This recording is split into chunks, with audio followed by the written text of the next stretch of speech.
Hi all, welcome to my channel. ഇന്ന് ഞാൻ ചെയ്യാൻ പോകുന്നത് ട്രഡീഷണൽ പട്ടുപാവാടയുടെ കട്ടിങ്ങും സ്റ്റിച്ചിങ്ങുമാണ്. ഇതിനായിട്ട് ഈ ക്ലോത്താണ് എടുത്തിരിക്കുന്നത്. ഞാനിവിടെ ചെയ്യാൻ പോകുന്നത് 27 ഇഞ്ച് വേസ്റ്റ് റൗണ്ടുള്ള കുട്ടിക്ക് വേണ്ടിയിട്ടാണ്.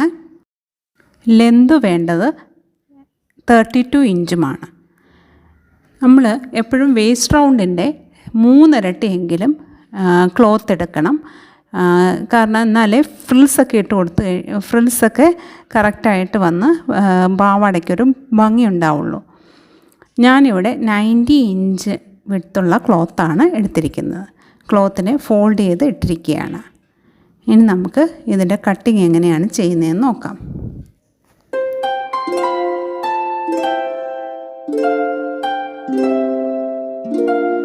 കട്ടിങ് ചെയ്യുമ്പോൾ ബോർഡറുള്ള ക്ലോത്ത് ആണെങ്കിൽ എൻഡിൽ നിന്ന് മുകളിലേക്ക് വേണം മാർക്ക് ചെയ്യാനായിട്ട്.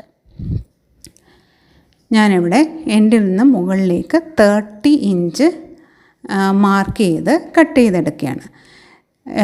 2 ഇഞ്ച് നമ്മൾ ബാൻഡ് ചെയ്യുമ്പോൾ അതിനകത്ത് ആ 2 ഇഞ്ച് വന്നോളും. ഇപ്പം നമ്മൾ ഈ സ്കേർട്ടിന് വേണ്ടിയിട്ട് 30 ഇഞ്ച് മാർക്ക് ചെയ്തു. മാർക്ക് ചെയ്ത ശേഷം ആ പോയിൻ്റിൽ കൂടി കട്ട് ചെയ്തെടുക്കുക.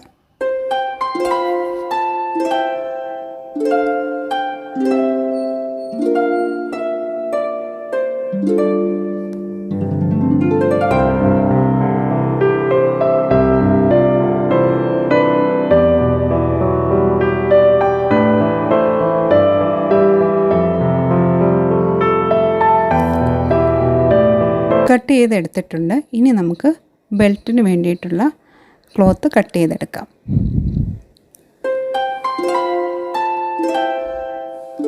ഇതിൻ്റെ ബാക്കി ക്ലോത്തിൽ നിന്ന് തന്നെ ബെൽറ്റിനുള്ള ക്ലോത്ത് എടുക്കാം. ബെൽറ്റിൻ്റെ വിഡ്ത്തായിട്ട് ഞാനിവിടെ 5 ഇഞ്ചാണ് എടുക്കുന്നത്. സൈഡ് മടക്കി അടിക്കാനും ഫോൾഡ് ചെയ്യാനും കൂടി വേണ്ടിയിട്ടാണ് 5 ഇഞ്ച് മാർക്ക് ചെയ്യുന്നത്. കുട്ടിയുടെ വേസ്റ്റ് 27 ഇഞ്ചാണ്. അതിൻ്റെ കൂടെ ഒരു 4 ഇഞ്ച് കൂടി എക്സ്ട്രാ എടുക്കുന്നത്. അതായത് 31 ഇഞ്ച് ലെന്തുമാണ് എടുക്കുന്നത് ക്ലോത്തിന്.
ബെൽറ്റിനുള്ള ക്ലോത്തും കട്ട് ചെയ്ത് കഴിഞ്ഞു. ഇപ്പം നമ്മുടെ കട്ടിങ് കഴിഞ്ഞു. ഇനി നമുക്ക് ഞുറിവിനുള്ള അളവുകൾ മാർക്ക് ചെയ്യാം. അതിനായിട്ട് സ്കേർട്ടിൻ്റെ ക്ലോത്ത് എടുത്തിട്ടൊക്കെയാണ്. ആദ്യം നമ്മളൊരു 1 ഇഞ്ച് സൈഡിൽ ലീവ് ചെയ്യാം. സീം അലവൻസിന് വേണ്ടിയിട്ട് ലീവ് ചെയ്തതിന് ശേഷം ഞുറിവുകളിടാനുള്ള ഇത് മാർക്ക് ചെയ്യാം. 2 ഇഞ്ച് വീതമാണ് ഞാനിവിടെ മാർക്ക് ചെയ്യുന്നത്. ഫ്രിൽസ് ഒരേ രീതിയിൽ കിട്ടാൻ വേണ്ടിയിട്ടാണ് ഇങ്ങനെ മാർക്ക് ചെയ്യുന്നത്. നമുക്കിങ്ങനെ ഫുൾ സ്കേർട്ടിലും ഈ 2 ഇഞ്ച് വീതം മാർക്ക് ചെയ്യുക. അപ്പുറത്തെ എൻഡിലും ഒരു 1 ഇഞ്ച് സീം അലവൻസിന് വേണ്ടിയിട്ട് ലീവ് ചെയ്യുക. അതിനുശേഷം സൈഡൊന്ന് മടക്കി അടിക്കുക. 2 സൈഡും ഡബിൾ ഫോൾഡ് ചെയ്ത് സ്റ്റിച്ച് ചെയ്തെടുക്കാം.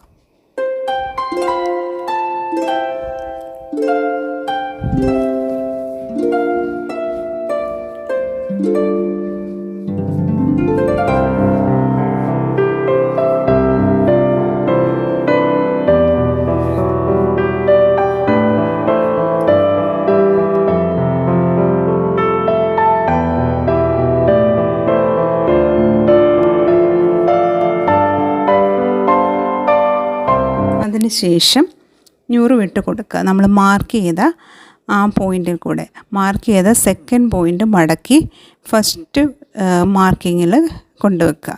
അപ്പോൾ തേർഡ് മാർക്കിങ് അതിൻ്റെ മുകളിലായിട്ട് വരും. നിങ്ങൾക്ക് വീഡിയോ ശ്രദ്ധിച്ചാൽ നന്നായിട്ട് ഇത് മനസ്സിലാവും.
അപ്പോൾ നമ്മൾ ഞുറുവെല്ലാം ഇട്ട് കൊടുത്തിട്ടുണ്ട്.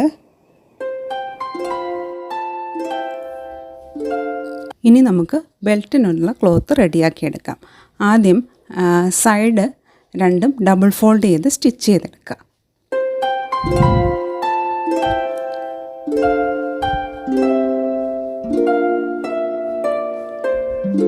അതിനുശേഷം ലെന്ത് വൈസ് രണ്ട് സൈഡും ഒരു തവണ ഫോൾഡ് ചെയ്ത് സ്റ്റിച്ച് ചെയ്തെടുക്കുക.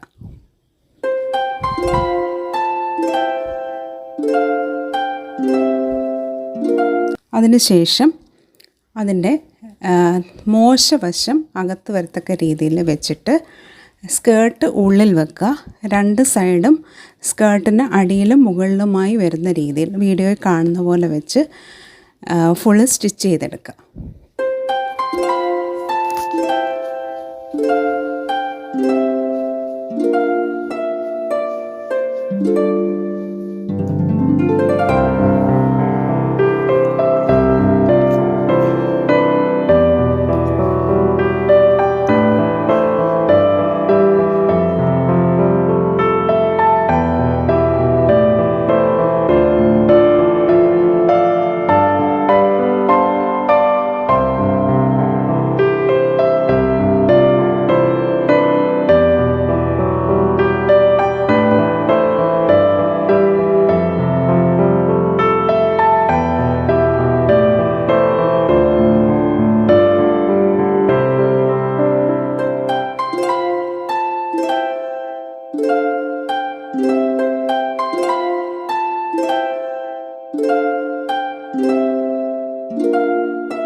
ഇപ്പോൾ നമുക്ക് ഇങ്ങനെ കിട്ടിയിട്ടുണ്ട്. ഇനി നമുക്ക് ഇതിൻ്റെ സൈഡ്സ് ജോയിൻ ചെയ്തെടുക്കാം.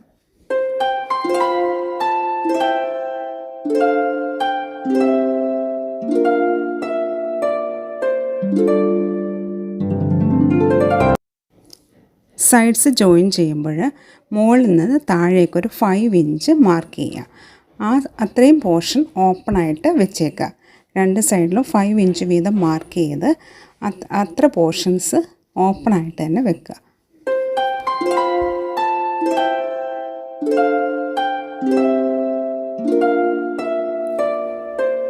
സ്കേർട്ട് സ്റ്റിച്ച് ചെയ്ത് കഴിഞ്ഞു. അപ്പോൾ ഇങ്ങനെയാണ് നമുക്ക് കിട്ടുന്നത്. വീഡിയോ നിങ്ങൾക്ക് എല്ലാവർക്കും ഇഷ്ടമായെന്ന് കരുതുന്നു. ഇഷ്ടമായ ലൈക്ക് ചെയ്യാനും സബ്സ്ക്രൈബ് ചെയ്യാനും ഷെയർ ചെയ്യാനും നിങ്ങളുടെ അഭിപ്രായങ്ങൾ കമൻറ്റ് ചെയ്യാനും മറക്കരുത്. Thank you for watching this video. See